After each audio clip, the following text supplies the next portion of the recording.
but I always tell new parents this. Get yourself, just like you have your OB doctor, you have a pediatrician lined up, get yourself also a lactation specialist lined up. Someone that's going to give you a specialized care plan, someone that is going to know you and what your breastfeeding goals are and what your family breastfeeding goals are. So I wanted a breast milk storage bag that was going to be plastic free, of course, because breast milk has to be heated. It's sometimes, not all babies take it heated, but some take it cold, but breast milk has to be heated. So I needed something that was going to be able to withstand high heat. So it was high heat tolerant, something that obviously is not going to be leaching all kinds of yucky chemicals in the baby's milk, because they're going to be getting this milk 6 to 8 times a day in a bottle.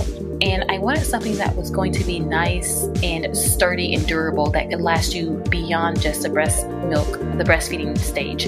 And silicone is an amazing material because it's very inert, it's naturally bacteria resistant, it's hypoallergenic, and it's high heat tolerant. So it checks all of these boxes, right?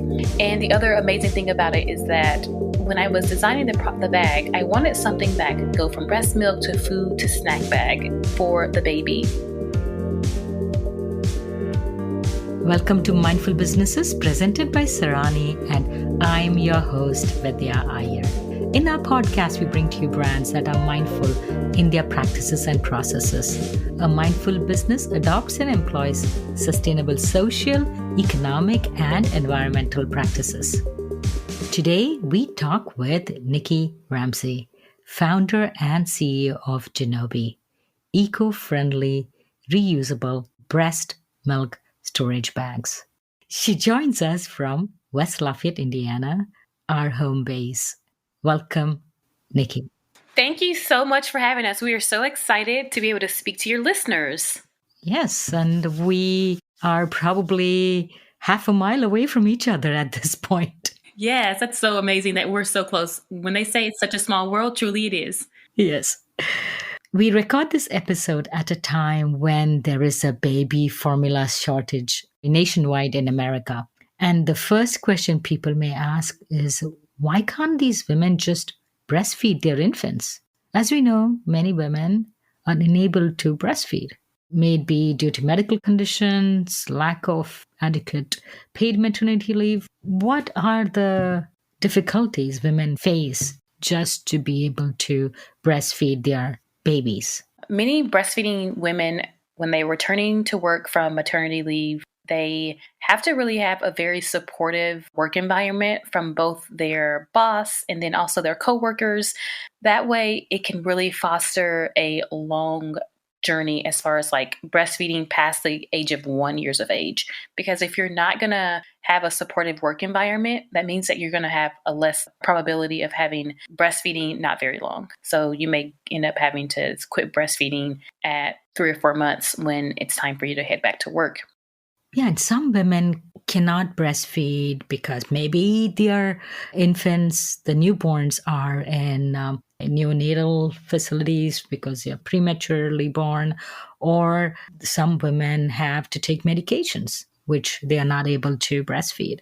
Absolutely. So you make a really great point on that. If you have a baby that's born prematurely and they have to go to the NICU, of course, the mom has to now pump breast milk for the baby and take it to the NICU.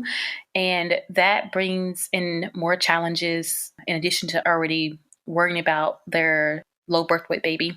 And then for some women, like you said, if you have anatomical issues that are going on with the breast, then that can cause issues with milk production and milk supply. These all play a huge role in just having women in general have like a successful breastfeeding journey. It takes a team effort, the physician, the lactation consultants, and then of course, where our company comes in at is making sure also that they have safe, sustainable options to put their breast milk in, things that are going to be plastic free and not full of harmful chemicals.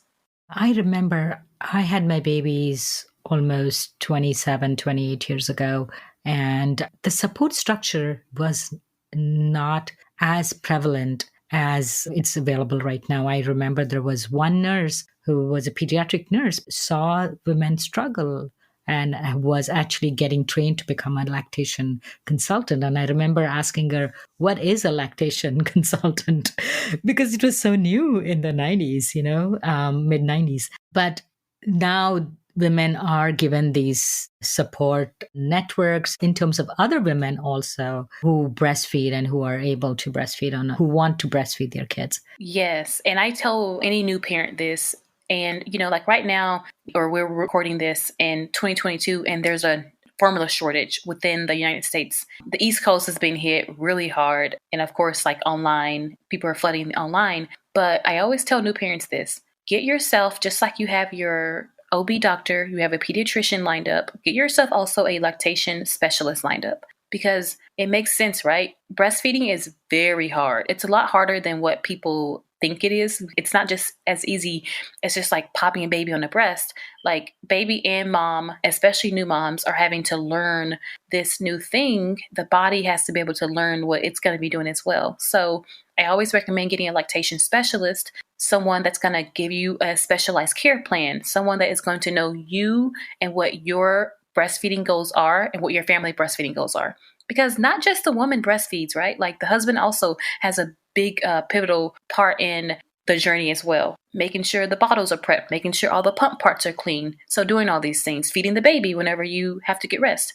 So I always recommend that any new parent, they are getting their lactation specialist lined up as well. And I wish it was something that was kind of like talked about more, especially at the OB appointments. Just like we talk about getting, who the pediatrician is going to be for the baby, who's going to be your lactation specialist if you plan on breastfeeding, because it's going to be a hard journey. And breast milk is demand and supply related. So if the baby demands more, the mother's body will produce more. And I remember when the babies have their growth spurts at 4 weeks, 6 weeks, 8 weeks, it is exhausting because you're nursing the baby that 24, 36 hours almost continuously while the body catches up to fulfill the baby's hunger and needs at that point in time. So information such as these, the lactation specialist could share with the mothers who are exhausted, frustrated, and they think that it's only them, it's a problem with them, and maybe the other moms are not having a similar issue. So this sort of brings to the mother the fact that it's not only them, there are many other moms have similar issues. Yes, it definitely is whenever you're breastfeeding, a lot of people think that, oh, I'm the only one dealing with this. I'm the only one that's dealing with a baby that can't latch, or I'm the only one that's dealing with mastitis, which is an infection that can happen and it can be really challenging to breastfeed. But find out that there's this big community of women that actually we're all going through the same thing. And thankfully, in 2022, we can talk about it. It's something that's socially acceptable and we can talk about it and we can really be there support for each other, just because, like I say, it's a very hard journey and you don't have to suffer in silence, which is the beautiful thing of online communities. And we've come a long way. We actually have restrooms in the malls where there is a chair where a woman can sit and breastfeed. I have nursed my baby in dressing room because there was no other place. I would go in the dressing room and nurse my babies, and somebody would knock on the door like, why are you sitting there for half an hour or 40 minutes, depending on how old the babies were? Yeah, so we have come a long way in fulfilling the basic human need of a child being fed. Oh, yes. Thank God for technology and just for innovative minds. There are other advantages of breastfeeding. Some are not completely proven. They say that the IQ levels of the kids get enhanced or cognitive abilities. But some are pretty well known, like the BMI index or the antibodies that the baby gets from being close to the mother or even being fed breast milk through the bottle. Yes. Isn't it amazing how wonderfully made God created the body to be able to produce antibodies, to be able to help your baby fight infections? And even if baby is not latching directly to the breast, they're able, just being close and snuggling with the baby, holding the baby, doing skin contact, it will still trigger to your body when it's time to create those necessary antibodies in the breast milk, because breast milk changes throughout the day. It changes based on what the baby's needs are. So it's amazing. It's a lot of work on the mother, because I read a statistic which said that breastfeeding a child or solely breastfeeding a child is equivalent to a full-time job, almost 1,500 hours a year to 2,000 hours a year. Yes, that is correct. Approximately 1,800 hours is what is spent on breastfeeding. And as you know, what a typical, 40-hour work week is, 52 weeks out of the year. One of the things that I feel like people think, oh, like she's just breastfeeding. But no, like breastfeeding is literally a full-time job. Like you're hooked up to a pump or a baby at all times for the first year. And I do want to bring out a point.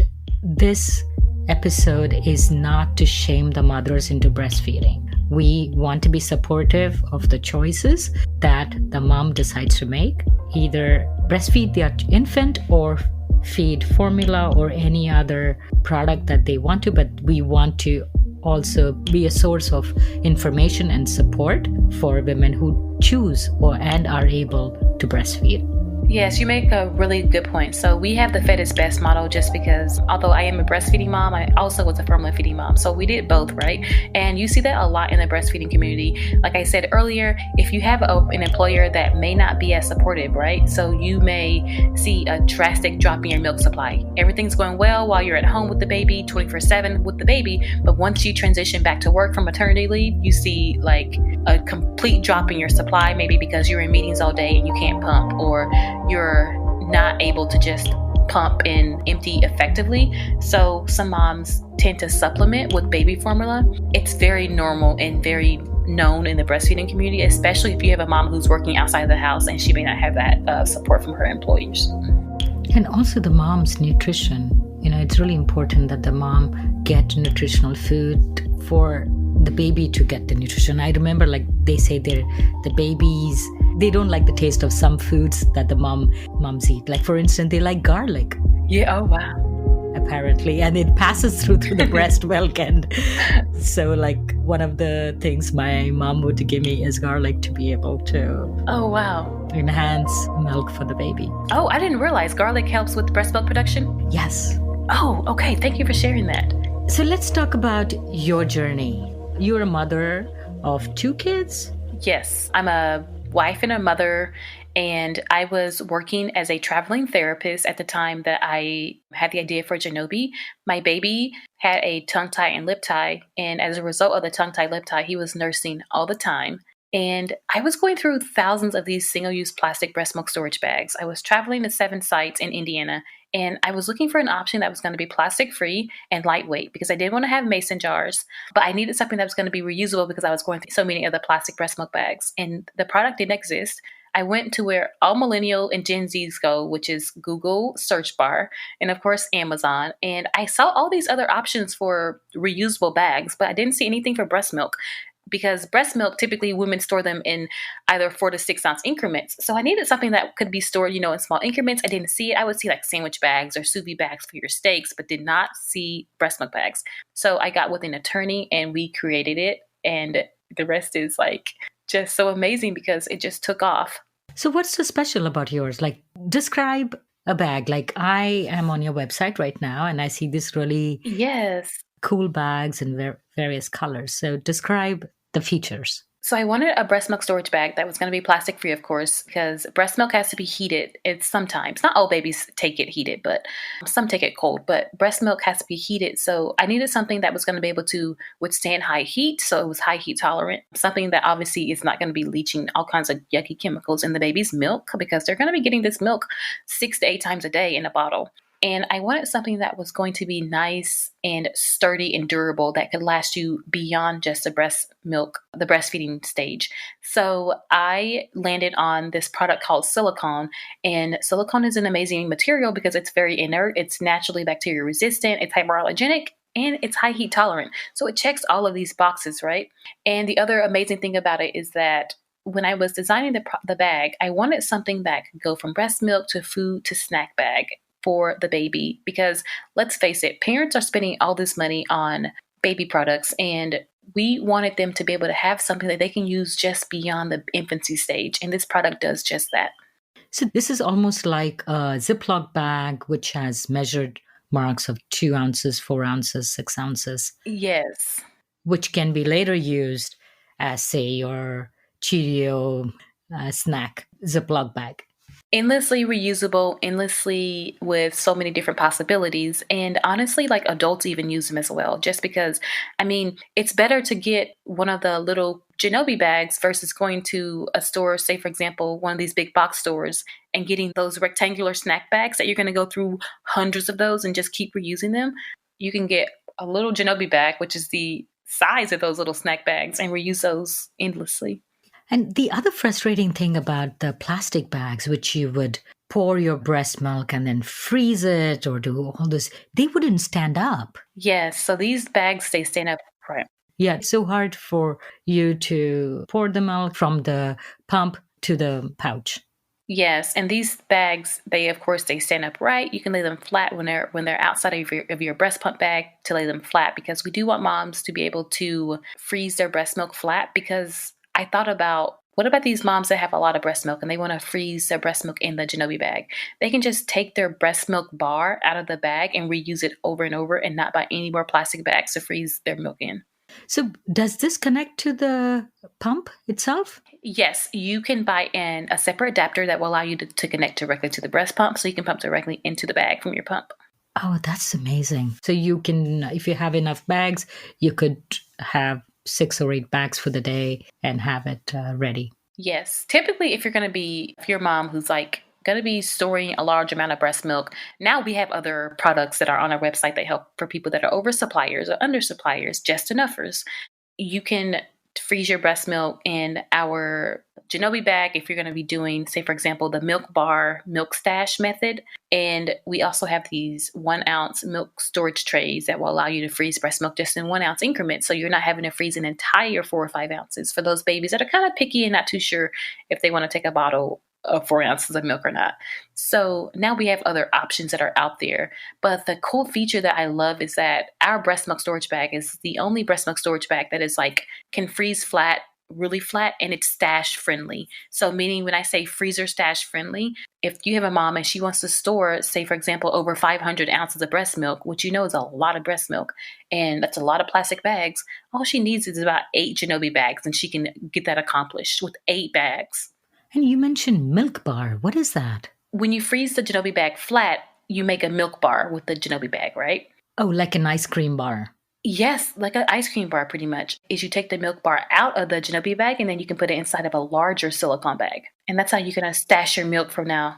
So instead of using 9 or 10 single-use plastic bags for each brick that you make, you're going to use just 1 bag now. Yeah, I get it. So you freeze it in the smaller bags and transfer it into the bigger bags. So you have more than, how many does that store? You could fit between 7 and 8 milk bars. So that's 7 or 8 plastic bags that you're not using anymore. Breast milk in general, how long can it stay at room temperature in your freezer and in your refrigerator? According to the CDC, breast milk can stay at room temperature for up to 4 hours, of course in the refrigerator for up to 4 days. And if you are not going to use it within 4 days, the CDC recommends to transfer the breast milk from the refrigerator to the freezer. It can stay in a regular freezer for up to 6 months. It can stay in a deep freezer for up to 12 months.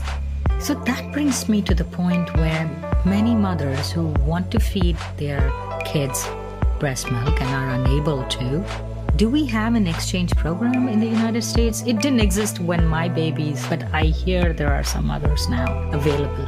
Yes, there are many different sorts of options for parents that may not be able to breastfeed. So you have, of course, your milk banks, which those are in most of your major cities. And Indiana has also options for parents that are for human babies. You can get breast milk through there. Of course, if you have a friend who's even breastfeeding, you can get breast milk from a source like a relative or a friend or something. And all this is legal right now? Yes, this is all legal. So nothing is really, the milk banks are regulated by the FDA. So those things have to be more regulated when you're going through like milk banks. But as far as human milk for human babies and doing like milk donors, those things are free to kind of exchange breast milk, and it's not something that has been regulated right now. Just if you're thinking about doing milk donor, I always recommend to speak to your physician, of course, and then making sure that the person has the appropriate test, making sure that the breast milk has been tested appropriately, and as well as the individual that you're receiving the breast milk from. All of your panel of tests, and making sure they're free of disease, and of course not taking any medications that can interfere with the breast milk, which transfers in the milk to the baby. I wanted to step back and talk a little bit about your design process. How did you come up with the design? Most people think of storage as a container, a bottle, but yours is a pouch. How did you think about it? Breast milk bags exist before our reusable option, except they were in the plastic form. So I knew I wanted something that looked really similar to what's already in the market as far as bag, like the look of a bag and the ounces that it needed. So I took my pen and paper and I just, got to drawing, and I reached out to an engineer, and the engineer was able to give me a computer animated drawing. And from that computer animated drawing, I was able to send it to a factory, and the factory sent me a prototype. It was a beautiful prototype, the factory that we were working with now. It is quite a lengthy process. It's not just, like I'm saying, it makes it sound really easy, but we had to go through several prototypes to land on the right one to make sure that the slider that goes across our breast milk bag isn't going to leak. It's nice and tight. So, it took a while. So did you have any experience in running a business prior to this? Never. I actually have a master's degree in communication sciences and disorders, so I don't have any experience with running a business. Honestly, I use my Google search bar. I'm kind of impressed how you were able to even convince a manufacturer to manufacture a prototype for you, because, nobody's going to take a person emailing from this little town in West Lafayette, Indiana, to wherever it is, saying that, hey, can you please make this iteration? Oops, it didn't work. And can you make another batch of these for me to test? How did you convince them? Of course, our manufacturer, actually, you would be surprised how it is with how the internet has made things super accessible. So the internet has made things accessible as far as with reaching out to manufacturers directly now. And pretty much manufacturers, they have a business that they have to run. And if you are a paying customer, then of course they probably want to listen to you. I reached out to the manufacturer and I explained to them what exactly I was doing. And then the gentleman responded back to me and he was, hey, send us over your computer animated drawing and we'll look at it and see and give us a quote. They're pretty fast. Overseas, they'll have you a quote back in the day. They're fast. They mean business, let me tell you. Of course, he had the quote back right away. And he said, we can get you a prototype done. It'll probably take about 4 to 6 weeks to get it done, but we can get your prototype and then we'll send it over to you to get it approved and everything. And once they knew we were very serious about it, it's not that hard now, 2020, 2021, 2022, to do that. I don't know. I guess companies, they have to make money. So if you're a paying customer, they'll listen to you. When you say overseas, are your bags made in China or? Yes, our bags are made in China. So originally we wanted the bags to be made in the US, but honestly, what you're saying, we didn't get the US manufacturer that really took us serious. So we went somewhere where they did take us serious. And in China, they are amazing at manufacturing, skilled professionals. And they have amazing engineers over there as well that can do some amazing design work. Even though the US manufacturer kind of, ghosted us a little bit, we were whatever, we're just going to go overseas. And I did some research on companies that had silicone products that were similar to our products. So I was let me reach out to them and see if they're willing to give me a contact to the manufacturer. This is unheard of. People typically do not give you their contact to the manufacturers. And this company that I reached out to did. So I was okay, let me go to the store so I can get their product so I can see how the manufacturer makes the product now. So I went to a boutique here in Lafayette and I got the product of the company that I had reached out to. And I was man, this product is it's beautiful. It's designed nicely, just quality. So I reached out to him and I was hey, you want to work with you guys? Do the prototype. That's amazing and you make it actually sound very simple, but I am sure that you were an extremely persistent mom who said, I have to bring the solution to other moms. Yes, it was entrepreneurship. The journey can be a lonely journey, what I'm finding. That's why I do enjoy the community aspect of social media, because entrepreneurship can be lonely and, doing these things, even like having podcasts, going on Instagram Live, going on TikTok Live, making videos and connecting with people, it does help to provide a level of just camaraderie, and it makes it to where you're not so lonely on the journey. But yes, I was very persistent, and I made sure that we could see this product come to life to help parents around the world, because it's not just an issue for a mom in West Lafayette, Indiana. I quickly found out that it was an issue for moms around the world. We have one of our biggest distributors is in Australia, and she distributes to Australia and New Zealand our milk bags.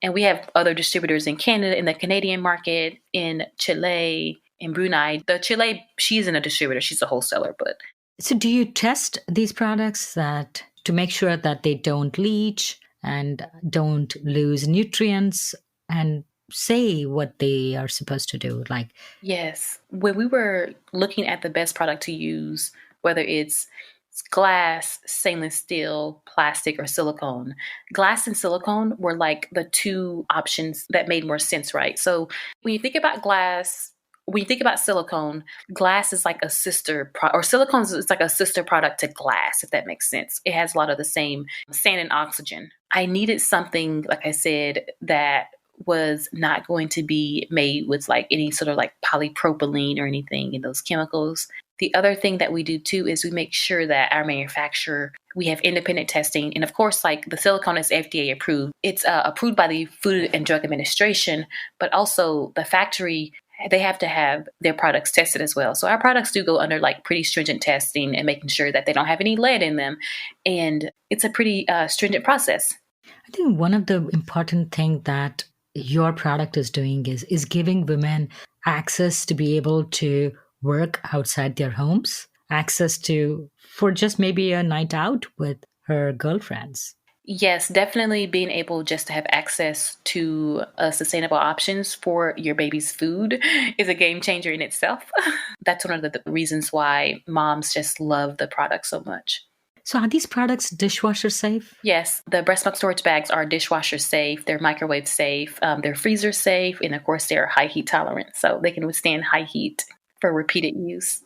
How much do they cost approximately? Our 4-pack reusable breast milk storage bags retail at $34.99, and our 2-pack retails at $19.99.